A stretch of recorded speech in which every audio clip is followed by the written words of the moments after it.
Sir നമസ്കാരം. നമസ്കാരം.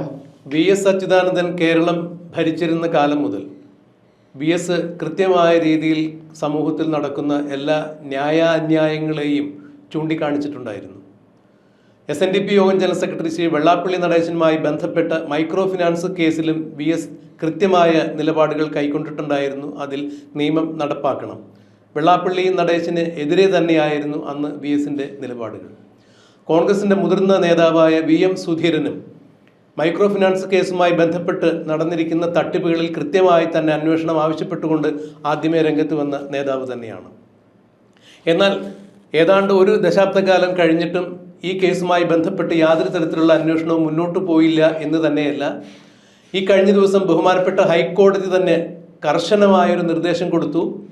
June 15-ാം തീയതിക്കകം micro ഫിനാൻസുമായി ബന്ധപ്പെട്ട എല്ലാ കേസുകളുടെയും അന്വേഷണ റിപ്പോർട്ട് കോടതിയുടെ മുന്നിൽ എത്തിയിരിക്കണം. ഇനി ഒരു അവധി ഉണ്ടാകില്ല എന്നാണ് പറഞ്ഞത്. എന്നിട്ടും ഈ റിപ്പോർട്ടുകൾ കോടതിയുടെ മുന്നിൽ എത്താതിരുന്നതിൽ കോടതിക്ക് വലിയ അതൃപ്തി ഉണ്ടാകുന്നു. അന്വേഷണ ഉദ്യോഗസ്ഥനെ മാറ്റണം എന്നുവരെയുള്ള നിർദ്ദേശം കോടതിയുടെ ഭാഗത്തു നിന്നും ഉണ്ടാകുന്നു. ഈ വിഷയവുമായി ബന്ധപ്പെട്ട് കണിച്ചുകുളങ്ങരയിലെ SNDP യോഗം യൂണിയന്റെ സെക്രട്ടറി ആയിരുന്ന KK മഹേശന്റെ ആത്മഹത്യയുമായി ബന്ധപ്പെട്ട് വെള്ളാപ്പള്ളി നടേശനെതിരെ കേരളത്തിൽ അങ്ങോളം ഇങ്ങോളം വ്യാപകമായ പ്രതിഷേധമാണ് ഉയർന്നുകൊണ്ടിരുന്നത്. ഈ അടുത്ത കാലത്ത് വയനാട്ടിൽ നിന്ന് വരെ വെള്ളാപ്പള്ളി നടേശന്റെ മൈക്രോ ഫിനാൻസ് തട്ടിപ്പുമായി ബന്ധപ്പെട്ട് ധാരാളം തെളിവുകൾ ശാഖായോഗത്തിന്റെ പ്രതിനിധികൾ തന്നെ പുറത്തുവിട്ടിട്ടുണ്ടായിരുന്നു. ഇന്നിപ്പോൾ ഈ വിഷയവുമായി ബന്ധപ്പെട്ട് കഴിഞ്ഞ ദിവസം കേരളത്തിൻ്റെ ആഭ്യന്തര വകുപ്പ് മന്ത്രി രമേശ് ചെന്നിത്തലയെ മാധ്യമങ്ങൾ കണ്ടിട്ടുണ്ടായിരുന്നു. അതിനു മുമ്പ് KK മഹേശന്റെ വിധവ മുഖ്യമന്ത്രി VD സതീശനെ കണ്ട് ഈ കേസിൽ കൃത്യമായൊരു അന്വേഷണം ഉണ്ടാകണം, സഹായം ആവശ്യപ്പെട്ടുകൊണ്ടൊരു ഹർജി കൊടുക്കുകയുണ്ടായി. ബഹുമാന്യായ മുഖ്യമന്ത്രി ഈ കാര്യം അല്ലെങ്കിൽ അവർ നൽകിയ ഹർജി അതേപോലെ തന്നെ അതിൻ്റെ ഒരു കോപ്പി ആഭ്യന്തര വകുപ്പിന് കൈമാറുകയും ചെയ്തു.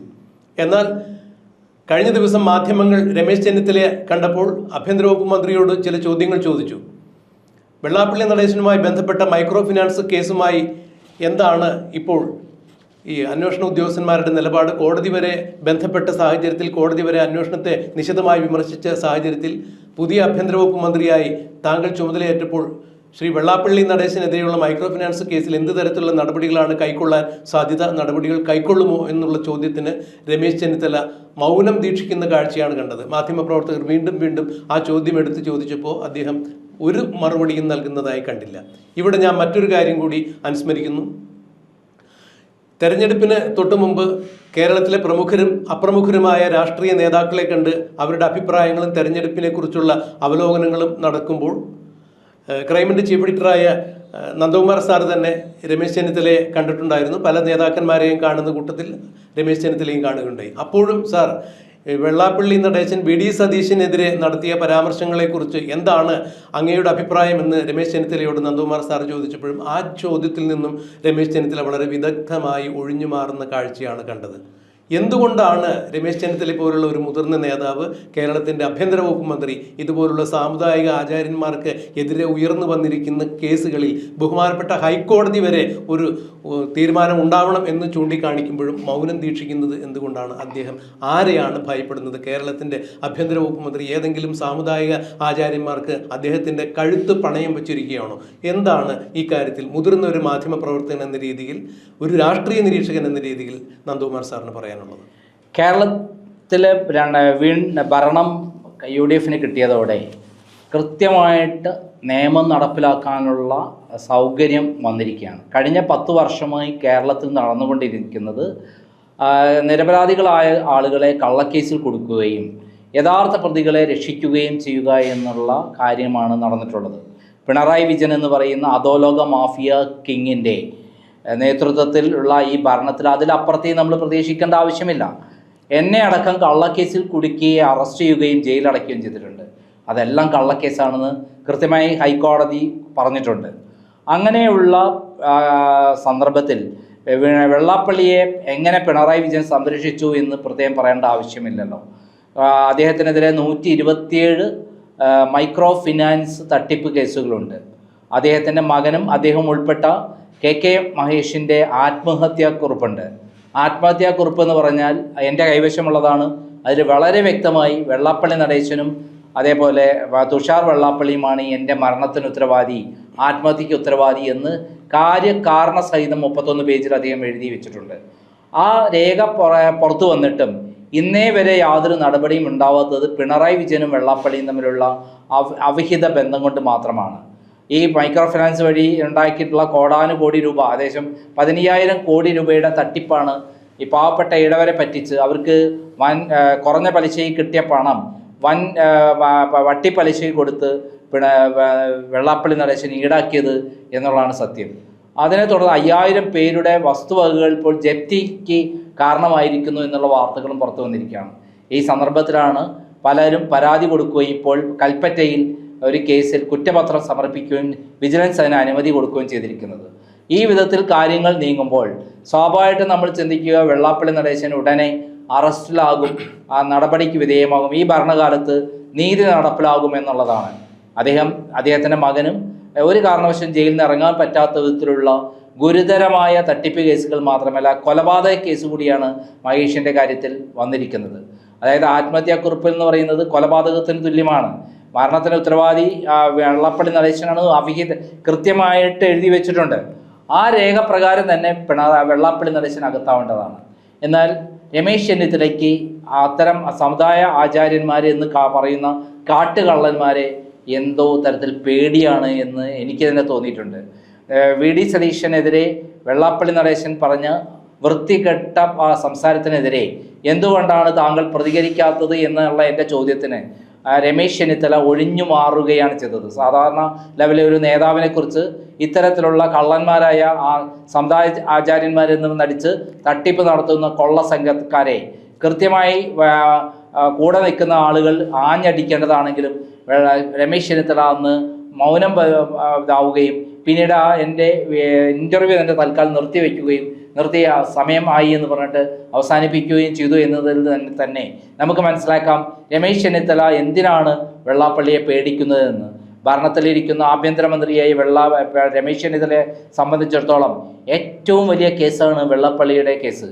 അത് 1ഉം 2ഉം അല്ല, 127 മൈക്രോ ഫിനാൻസ് തട്ടിപ്പ് കേസുകളാണ് വളരെ വ്യക്തമായ തെളിവോടുകൂടി മുന്നിൽ വന്ന് നിൽക്കുന്നത്. അദ്ദേഹത്തിനെ അറസ്റ്റ് ചെയ്ത് കഴിഞ്ഞാൽ ഒരു കാരണവശാലും ജയിലിൽ ഇറങ്ങാൻ പറ്റില്ല. ബോൺ ക്രിമിനലായി കാപ്പ ചുമത്തി അകത്തിട്ട് അദ്ദേഹത്തെ നാട് കടത്തേണ്ട ഒരാൾ കൂടിയാണ്. 91 വയസ്സുള്ള അദ്ദേഹം ഇപ്പോഴും വിസർജിക്കുന്നത് ഇത്തരത്തിലുള്ള വർഗീയ വിഷമാണ്. തട്ടിപ്പുകൾ നടത്തിയാലും എനിക്കൊരു പുല്ലാണ് എന്നാണ് പറയുന്നത്. സാർ, ഇവിടെ മറ്റൊരു കാര്യം കൂടി ഒന്ന് എടുത്തു പറഞ്ഞുകൊള്ളട്ടെ. അതായത് സാറ് ഈ തെരഞ്ഞെടുപ്പ് കാലത്ത് രമേശ് ചെന്നിത്തലയുമായി അഭിമുഖം നടത്തുമ്പോൾ വി ഡി സതീശിനെതിരെ വെള്ളാപ്പള്ളി നടേശൻ നടത്തിയ വർഗീയ വിദ്വേഷത്തിനെതിരെ എന്താണ് ഒരു UDFൻ്റെ മുതിർന്ന നേതാവ്, കോൺഗ്രസിൻ്റെ മുതിർന്ന നേതാവ് എന്ന രീതിയിൽ ശ്രീ രമേശ് ചെന്നിത്തലയുടെ അഭിപ്രായം എന്ന് ചോദിച്ചപ്പോൾ ഞാൻ ഈ സാമുദായിക ആചാര്യന്മാർക്കൊന്നും മറുപടി പറയാറില്ല എന്നാണ് ചോദിച്ചത്. വീണ്ടും നന്ദകുമാർ സാർ എടുത്തു ചോദിക്കുന്നു, അതായത് വെള്ളാപ്പള്ളി നടേശൻ പറഞ്ഞത് തെറ്റാണെന്ന് താങ്കൾക്കൊരു അഭിപ്രായമുണ്ടോ, അത് ശരിയാണെന്ന് അഭിപ്രായമുണ്ടോ എന്ന് ചോദിച്ചപ്പോൾ ഉടനെ തന്നെ അദ്ദേഹം വായിച്ചു നോക്കി എഴുന്നേറ്റ് പോകും. വളരെ തന്ത്രപൂർവ്വം ആ ചോദ്യത്തിൽ നിന്ന് ഒഴിഞ്ഞു മാറുന്നൊരു കാഴ്ചയാണ് കാണുന്നത്. ഒരു മുതിർന്ന മാധ്യമ പ്രവർത്തകൻ എന്ന രീതിയിൽ അന്ന് കേരളം കേൾക്കാൻ ആഗ്രഹിച്ചിരുന്ന ഒരു ചോദ്യമാണ് രമേശ് ചെന്നിത്തലയോട് സാർ ചോദിച്ചത്. പക്ഷേ ആ ചോദ്യത്തിൽ നിന്ന് തെരഞ്ഞെടുപ്പിൻ്റെ മുഖത്ത് നിൽക്കുന്ന ആ സമയത്ത് വെള്ളാപ്പള്ളി നടേശനെ പിണക്കിയാൽ അല്ലെങ്കിൽ അഭിപ്രായം തുറന്നു പറഞ്ഞു കഴിഞ്ഞാൽ അത് വലിയ ബുദ്ധിമുട്ടുണ്ടാകുമെന്ന് ധരിച്ചിട്ടോ അതോ വി ഡി സതീശനെതിരെയുള്ള അഭിപ്രായം അങ്ങനെ മുന്നോട്ടേക്ക് ഇനിയും വെള്ളാപ്പള്ളി തുറന്നു പറഞ്ഞോട്ടെ എന്നുള്ളത് കൊണ്ടാണോ എന്നറിയില്ല, അതിൽ നിന്ന് വളരെ തന്ത്രപൂർവ്വം ഒഴിഞ്ഞു മാറുന്നൊരു കാഴ്ചയാണ് കണ്ടത്. ഇതേ കാഴ്ച തന്നെയാണ് ഇന്നലെ മാധ്യമങ്ങൾക്ക് മുന്നിലും അദ്ദേഹം പ്രകടിപ്പിച്ചത്. പക്ഷേ ഈ സാറ് പറഞ്ഞ പോലെ ഈ മൈക്രോ ഫിനാൻസുമായി ബന്ധപ്പെട്ട് KK മഹേശൻ്റെ ആ ഒരു ആത്മഹത്യയെക്കുറിച്ച് ഇന്നലെ വെള്ളാപ്പള്ളി നടേശൻ മാധ്യമങ്ങൾക്ക് കൊടുത്തൊരു അഭിമുഖത്തിൽ പറയുന്നതാകട്ടെ, KK മഹേശൻ ഒരു ഗതിയും പരഗതിയും ഇല്ലാത്തവനാണ്, 10 സെന്റിൽ താമസിച്ചിരുന്ന ആളാണ്. അതൊക്കെയാണ് ഒരാളുടെ യോഗ്യത നിയന്ത്രിക്കുന്നത് എന്നുള്ളൊരു ചോദ്യമാണ് ശ്രീ വെള്ളാപ്പള്ളി നടേശനോട് നമുക്ക് ചോദിക്കാനുള്ളത്. 10 സെന്റിൽ താമസിക്കുന്നവനായിട്ട് കുടിയെടുപ്പുകാരനാവട്ടെ, അദ്ദേഹത്തിൻ്റെതായ ഒരു നിലപാടുകളുണ്ട്. ആ നിലപാടുകളുടെ അടിസ്ഥാനത്തിലാണല്ലോ, വ്യക്തിത്വത്തിൻ്റെ അടിസ്ഥാനത്തിലാണല്ലോ, എന്തു പറയുന്നുള്ളതിൻ്റെ ആദർശത്തിൻ്റെ അടിസ്ഥാനത്തിലൊക്കെയാണല്ലോ ഒരാളെ വിലയിരുത്തപ്പെടേണ്ടത്. അല്ലാതെ 10 സെന്റിൽ കിടക്കുന്ന ധനാഢ്യനല്ലാത്ത സാമ്പത്തികമായി പിന്നാക്കം നിൽക്കുന്ന ഒരാളെ ആ രീതിയിൽ മാത്രം അവഗണിച്ചാൽ മതിയോ അല്ലെങ്കിൽ പരിഗണിച്ചാൽ മതിയോ എന്നുള്ള കാര്യം കൂടിയാണ് വെള്ളാപ്പള്ളി നടേശനോട് ചോദിക്കാനുള്ളത്. ഇത് തന്നെ, ഈ ഒരു മനോഭാവം തന്നെയാണ് വെള്ളാപ്പള്ളി നടേശൻ അദ്ദേഹത്തിനോട് സാമുദായിക അംഗങ്ങളോട് ഉള്ളത് എന്ന് തന്നെയാണ് അദ്ദേഹത്തിന് ആ വാക്കിൽ നിന്നും മനസ്സിലായത്. 10 സെൻറ്റിൽ കിടക്കുന്ന ഒരു ഗതിയും പരഗതിയില്ലാത്ത ഒരാൾ ഉന്നയിച്ചൊരു ആരോപണങ്ങൾക്ക് എന്ത് പ്രസക്തിയെന്ന്, ഇത് ഏത് തരത്തിലുള്ള ഒരു നീതിബോധത്തിൻ്റെ അടിസ്ഥാനത്തിലാണ് വെള്ളാപ്പള്ളി അങ്ങനെ സംസാരിച്ചതെന്ന് മനസ്സിലാക്കാൻ കഴിയുന്നില്ല. അല്ല, വെള്ളാപ്പള്ളിക്ക് നീതിബോധം ഉണ്ടായിട്ടല്ല, ഗുണ്ടായിസമാണല്ലോ, മാഫിയ തലവനാണ്, തൻ്റെ കൈപ്പിടിയിലാണ് രാഷ്ട്രീയ നേതാക്കന്മാർ എന്നുള്ള അഹങ്കാരം കൊണ്ടാണ് വെള്ളാപ്പള്ളി അങ്ങനെയെല്ലാം പറയുന്നത്. ഇപ്പോൾ നേരത്തെ പിണറായി വിജയനായിരുന്നു, ഇപ്പോൾ അദ്ദേഹം ധരിക്കുന്നത് രമേശ് ചെന്നിത്തല തൻ്റെ കൈപ്പിടിയിലാണ് എന്നുള്ളതാണ്. എം ലിജുവും അതേപോലെ ബിന്ദു കൃഷ്ണയും എല്ലാം വെള്ളാപ്പള്ളിയുടെ മുന്നിൽ നിന്ന് തൊഴുതു നിൽക്കുന്ന രംഗങ്ങൾ നമ്മൾ കണ്ടിട്ടുള്ളതാണ്. എന്നാൽ യഥാർത്ഥത്തിൽ കേരളത്തിലെ മുഖ്യമന്ത്രി ശ്രീ വി.ഡി. സതീശൻ വളരെ ശക്തമായ ഭാഷയിൽ വെള്ളാപ്പള്ളിയോട് മറുപടി പറഞ്ഞിട്ടുണ്ട്. താങ്കൾക്ക് വയസ്സായി, ഞാൻ അതുകൊണ്ട് താങ്കൾക്ക് പറയുന്ന മറുപടി പറയുന്നില്ല എന്ന് പറഞ്ഞുകൊണ്ട് അധിക്ഷേപങ്ങൾക്ക് മറുപടി പറഞ്ഞത്. അതിൻ്റെ അർത്ഥം കൃത്യമായ അധിക്ഷേപങ്ങൾക്ക് അറിയാത്തത് കൊണ്ടല്ല, നിയമത്തിൻ്റെ വഴിക്ക് പോകണം എന്നുള്ളതാണ് ഏറ്റവും പ്രധാനം. കേരളത്തിലെ ആഭ്യന്തരമന്ത്രി ഇപ്പോൾ തൂഫാൻ പ്രഖ്യാപിച്ച് വലിയ പേരും പ്രശസ്തിയും ഉണ്ടാക്കിക്കൊണ്ടിരിക്കുമ്പോൾ കേരളത്തിലെ ഏറ്റവും വലിയ മാഫിയ തലവൻ്റെ മുന്നിൽ തല കൊമ്പിട്ട് നിൽക്കുന്ന രംഗമാണ് ഇതിൽ നിന്ന് നമ്മൾ കാണേണ്ടി വരുന്നത്. തല കൊമ്പിട്ട് അവിടെ പോയി നിന്നു എന്നുള്ളതല്ല, അദ്ദേഹം കാണിക്കേണ്ട തൻ്റെ ഇടമുണ്ട്. ഒരു ആഭ്യന്തരമന്ത്രി എന്ന നിലയിൽ മുന്നിൽ വരുന്ന ഏത് തട്ടിപ്പുകാരാണെങ്കിൽ കൊള്ളക്കാരാണെങ്കിൽ അത് മുഖം നോക്കാതെ നടപടി എടുക്കേണ്ടത്. പ്രത്യേകിച്ചും UDF ഏറ്റവും അധികം ദോഷം ചെയ്ത ഒരു ആളാണ് വെള്ളാപ്പള്ളി നടേശൻ. അദ്ദേഹത്തിനെതിരെയുള്ള ശക്തവും വ്യക്തവുമായ തട്ടിപ്പിൻ്റെ ഞെട്ടിക്കുന്ന തെളിവുകളാണ് മുന്നിൽ വന്ന് നിൽക്കുന്നത്. ആക്ച്വലി അദ്ദേഹം SNDP സംസ്ഥാന ജനറൽ സെക്രട്ടറി നിൽക്കാൻ പോലും യോഗ്യതയില്ല. കാരണം 2016 മുതൽ 2026 വരെയുള്ള അക്കൗണ്ടുകൾ ഇതുവരെ കൊടുത്തിട്ടില്ല. കമ്പനി അക്കൗണ്ട് പ്രകാരം പ്രവർത്തിക്കുന്ന ഒരു സ്ഥാപനമാണ് SNDP പ്രസ്ഥാനം. അതിൻ്റെ അക്കൗണ്ടുകളൊന്നും ഇതുവരെ കൊടുത്തിട്ടില്ല എന്നുള്ള കാര്യം എല്ലാവർക്കും അറിയാം. അങ്ങനെയാവുമ്പോൾ അദ്ദേഹത്തിന് ആ സ്ഥാനത്തിരിക്കാൻ യോഗ്യനല്ല എന്നുള്ളതാണ് സത്യം. അങ്ങനെയുള്ള സന്ദർഭത്തിലാണ് ഇപ്പോൾ വെള്ളാപ്പള്ളിയെ സംരക്ഷിച്ചുകൊണ്ട് രമേശ് ചെന്നിത്തല നിൽക്കുന്നത്. രമേശ് ചെന്നിത്തലയുടെ ഭാവിയെ തന്നെ ബാധിക്കും ഉറപ്പായിട്ടും. ഇപ്പോൾ നമ്മൾ കേട്ടതല്ലേ NSSൻ്റെ സംസ്ഥാന പ്രസിഡന്റ് സുകുമാരൻ നായർ പറഞ്ഞത്.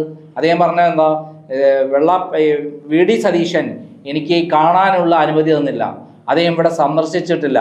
എന്തൊരു അഹങ്കാരമാണ് അദ്ദേഹത്തിന്റെ വാക്കുകളിലുള്ളത്. എല്ലായിടത്തും പോയി വി.ഡി. സതീശൻ അഹങ്കാരിയാണ് എന്നാണ് ഇപ്പോൾ പറഞ്ഞിട്ടുള്ളത്. അതിനൊന്നും തന്നെ വി.ഡി. സതീശൻ ഇതുവരെ മറുപടി പറയാറില്ല. അദ്ദേഹം പറഞ്ഞത് ഇവരോടൊന്നും ഞാൻ ഒന്നും മറുപടി പറയാനില്ല എന്നാണ് പറഞ്ഞിട്ടുള്ളത്. അതേസമയത്ത് നിയമത്തിൻ്റെ വഴിക്ക് നടപ്പിലാക്കേണ്ടതുണ്ട്. അതാണ് ജനങ്ങൾക്ക് കൊടുത്ത മാൻഡേറ്റ്. ഇത് നിർബന്ധമായിട്ടും രമേശ് ചെന്നിത്തല ഉൾക്കൊണ്ടുകൊണ്ട് വെള്ളാപ്പള്ളിക്കെതിരെയുള്ള ശക്തവും വ്യക്തമായ കേസുകളിൽ കൃത്യമായ നടപടികൾ നടത്തണം എന്നാണ് പറയുന്നത്. അല്ലെങ്കിൽ അത് രമേശ് ചെന്നിത്തലയുടെ ഭാവിയെ തന്നെ ബാധിക്കാൻ സാധ്യതയുണ്ട്. അത് ക്രെഡിബിലിറ്റി തന്നെ നശിപ്പിക്കാൻ സാധ്യതയുണ്ട്. കാരണം വി.ഡി. സതീശന് ഇത്രയധികം മൈലേജ് കിട്ടിയതിന് കാരണം വെള്ളാപ്പള്ളി നടേശനെതിരെയും അതേപോലെ സുകുമാരനാർക്കെതിരെയും ശക്തമായ നിലപാടെടുത്തത് കൊണ്ടാണ്. കാരണം ഈ രണ്ട് നേതാക്കന്മാരാണ് കേരളത്തിലെ രാഷ്ട്രീയം നിയന്ത്രിക്കുന്നതെന്നും മന്ത്രിമാരെ നിശ്ചയിക്കുന്നതെന്നും മുഖ്യമന്ത്രിയെ നിയന്ത്രിക്കുന്നതെന്നുള്ള ധാരണയുണ്ട്. ആ ധാരണ തിരുത്തിക്കൊടുത്ത ഒരു നേതാവാണ് വി.ഡി. സതീശൻ. അതുകൊണ്ടാണ് അദ്ദേഹത്തിന് നിലപാടുള്ള നേതാവ് എന്നുള്ള പേര് വരികയും അതോടൊപ്പം തന്നെ കേരളത്തിലെ ജനങ്ങൾ, നായന്മാരും ഇളവരടക്കമുള്ള ആളുകൾ ഒറ്റക്കെട്ടായി വി.ഡി. സതീശനെ പിന്തുണച്ചത്. വി.ഡി. സതീശൻ പറഞ്ഞാൽ ഞാൻ ശ്രീനാരായണീയനാണ്, അദ്ദേഹം നായരാണെങ്കിലും ഞാൻ ശ്രീനാരായണീയനാണ്, ആ ആദർശങ്ങളിൽ ഉൾക്കൊള്ളുന്ന ആളാണെന്ന് വ്യക്തമായി പറഞ്ഞിട്ടുള്ള ആളാണ്. എന്നാൽ ശ്രീനാരായണ തത്വങ്ങളെല്ലാം കാറ്റിൽ പറത്തിക്കൊണ്ട് മധ്യരാജാവായി വാണരുളുന്ന വെള്ളാപ്പള്ളി നടേശൻ അദ്ദേഹം തട്ടിപ്പും വെട്ടിപ്പും നടത്തിയതെല്ലാം കാണുമ്പോൾ അദ്ദേഹം ശ്രീനാരായണ പ്രസ്ഥാനമായി ഇരിക്കേണ്ട ആളല്ല, ജയിലിൽ കഴിയേണ്ട ആളാണ് എന്നുള്ളതാണ് സത്യമായിട്ടുള്ള കാര്യം. 19 വർഷമായി കേരളത്തിൽ ഇതുപോലെ ഭരിച്ച് ഇതുപോലെ ഒരു സംഘടനയെ നയിച്ച് തട്ടിപ്പും വെട്ടിപ്പും മാത്രം മുതലാക്കി കേരളത്തെ അധോഗതിയിലേക്ക്, ഈഴവന്മാരെ അധോഗതിയിലേക്ക് കൊണ്ടുപോയിട്ടുള്ള ഒരാളാണ് ഈഴവരുടെ പേരിൽ ഊറ്റം കൊള്ളുന്ന വെള്ളാപ്പള്ളി നടേശൻ. അതേപോലെയാണ് നായന്മാരുടെ പേരിൽ ഊറ്റം കൊള്ളുന്ന സുകുമാരൻ നായർ. സുകുമാരൻ നായരുടെ തട്ടിപ്പുകളെക്കുറിച്ച് എത്രയോ അന്വേഷണ റിപ്പോർട്ടുകൾ ക്രൈം പ്രസിദ്ധീകരിച്ചിട്ടുണ്ട്. ഇതേപോലെയാണ് വെള്ളാപ്പള്ളി നടേശനെ കുറിച്ച് 1998 കേരളം കണ്ട ഏറ്റവും വലിയ മാഫിയ തലവൻ എന്ന പേരിൽ ക്രൈം പ്രസിദ്ധീകരിച്ചിട്ടുള്ള അന്വേഷണ റിപ്പോർട്ട്. അതിൽ വിദേശത്ത് LTTK ശ്രീലങ്കയിൽ രാമേശ്വരം വഴി മണ്ണെണ്ണയും അതേപോലെ പെട്രോളും ഡീസലും കടത്തിക്കൊടുത്തു എന്ന് പറയുന്ന ഗുരുതരമായ ആരോപണമാണ് അദ്ദേഹത്തിനെതിരെ പ്രസിദ്ധീകരിച്ചിട്ടുള്ളത്. അതിനെ കള്ളനോട്ട് അദ്ദേഹത്തിന് തിരിച്ചു കൊടുക്കുന്നു എന്നുള്ള ആരോപണമാണ് പറഞ്ഞിട്ടുള്ളത്. അതിൽ അദ്ദേഹം എന്താണ് ചെയ്തിട്ടുള്ളത്, ഒരു നോട്ടീസ് അയച്ചു, കേസ് ഫയൽ ചെയ്തിട്ടില്ല. അതിനർത്ഥം കുറ്റം സമ്മതിക്കുന്നു എന്നുള്ളതാണ് അദ്ദേഹം പ്രധാനം. അതേപോലെ മറ്റം കേസിൽ കൃത്യമായി അദ്ദേഹം ഇന്നലെ പറഞ്ഞുള്ള VM സുധീരനെതിരെ ഞാൻ ആഞ്ഞടിച്ചു, VM സുധീരനാണ് മറ്റം കേസ് പൊക്കിക്കൊണ്ടുവന്നതെന്നാണ്. എന്നാൽ ക്രൈമാണ് മറ്റം കേസ് പ്രസിദ്ധീകരിച്ചിട്ടുള്ളത്. അതിൽ കൃത്യമായി അദ്ദേഹം സ്പിരിറ്റ് കടത്തിയതിൻ്റെ തെളിവുകളാണ് ക്രൈം പ്രസിദ്ധീകരിച്ചിട്ടുള്ളത്. എന്നിട്ടും ക്രൈമിനെതിരെ ഒരു നടപടിയും അദ്ദേഹത്തിന് എടുക്കാൻ കഴിയാതിരുന്നത് എന്തുകൊണ്ടാണ്? അത് സത്യമായതുകൊണ്ടാണ്. എന്നിട്ടും പറയുന്നത് VM സുധീരനെ ഞാൻ ആഞ്ഞടിച്ചു, VM സുധീരൻ ഒന്നിനും കൊള്ളാത്തവനാണ്, അദ്ദേഹത്തിന് എല്ലാം നഷ്ടപ്പെട്ടവനായി ഇവിടുന്ന് ഞാൻ ഓട്ടിച്ചതാണ് എന്നൊക്കെയാണ്. എന്നാൽ VM സുധീരൻ വെള്ളാപ്പള്ളിയുടെ ഏറ്റുമുട്ടിയ കാലങ്ങളിലെല്ലാം തന്നെ അദ്ദേഹം ആലപ്പുഴയിൽ നിന്ന് വൻ വിജയം നേടിയിട്ടുള്ള ആളാണ് എന്നുള്ളതാണ് സത്യം. എന്തായാലും വെള്ളാപ്പള്ളിയുടെ മുന്നിൽ രമേശ് ചെന്നിത്തല ഓച്ചാനിച്ച് നിൽക്കുകയാണോ, പേടിച്ച് വിറച്ച് നിൽക്കുകയാണോ എന്നുള്ളതിന് രമേശ് ചെന്നിത്തല തൻ്റെ നടപടികളിലൂടെ കൃത്യമായി തെളിയിക്കേണ്ടതുണ്ട്. അദ്ദേഹം കൃത്യമായി വെള്ളാപ്പള്ളിക്കെതിരെ നടപടി എടുത്തില്ലെങ്കിൽ അതിൻ്റെ അർത്ഥം രമേശ് ചെന്നിത്തല വെള്ളാപ്പള്ളിയുടെ മുന്നിൽ ഓച്ചാനിച്ച് നിൽക്കുകയാണ്. അത് രമേശ് ചെന്നിത്തലയുടെ കാരിയറിനെ തന്നെ ബാധിക്കും എന്നുള്ളതാണ് സത്യം. കാരണം കേരള സമൂഹം ഒറ്റക്കെട്ടായി വെള്ളാപ്പള്ളിയെയും സുകുമാരൻ നായരെയും കണ്ടിട്ടുള്ളത് രണ്ട് കാട്ടുകള്ളന്മാരായിട്ടാണ്.